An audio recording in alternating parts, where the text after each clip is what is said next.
est-ce que ces propriétaires, est-ce que ces actionnaires finiront leur vie dans ces établissements à manger des repas à un peu plus d'1 euro?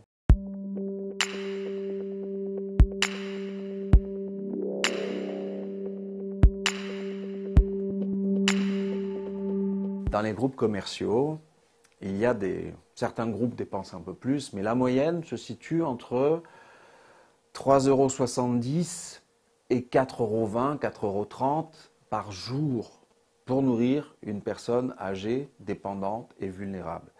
Donc 4 € par jour, ça veut dire qu'on sert des repas à un peu plus d'1 €.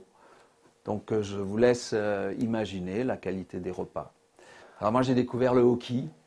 Et le hoki, c'est le poisson le moins cher du monde, avec le panga. Voilà. C'est marrant, c'est des noms un peu exotiques, mais qui sont dans l'assiette, qui sont plutôt dégueulasses en fait. Et qu'on va chercher très loin, donc sous les tropiques, comme si la France n'avait plus de poissons.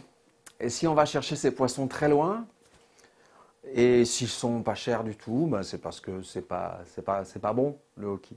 On m'a fait changer la baguette de pain. J'avais négocié une baguette de pain de boulanger qui n'était pas très chère. Je l'avais négocié la moitié du prix, 50 centimes, alors qu'on l'a payé 1,10 € en boulangerie.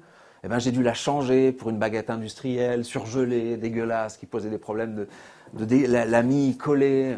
C'est mesquin. Voilà. C'est mesquin, surtout que ces résidents payaient 3 000 € par mois. Et si c'est pas bon, ils mangent pas. Ils disent rien, mais ils mangent pas. Ils mangent peu. On jette, je ne sais pas combien de nourriture dans les EHPAD. Il y a 30% de personnes dénutries. Moi, c'est ce que j'appelle une forme de maltraitance alimentaire. Quand on donne à des personnes âgées dépendantes une nourriture de qualité médiocre, quand on sait que c'est leur dernier plaisir, que jusqu'à la fin de leur vie, 500 000 personnes âgées, dépendantes, vivant en EHPAD vont manger chaque jour des repas à 1 €, c'est quelque chose qui m'était difficile à supporter.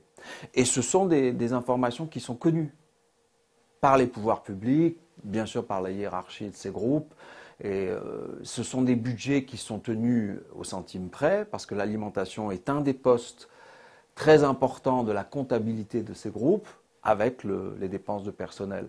C'est pour ça que régulièrement, on va avoir des effectifs tendus et on va avoir des budgets alimentaires très très serrés.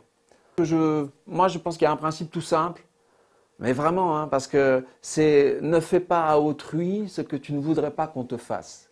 Et j'ai souvent pensé, est-ce que c'est hiérarchie? Est-ce que ces propriétaires, est-ce que ces actionnaires finiront leur vie dans ces établissements à manger des repas à un peu plus d'1 €?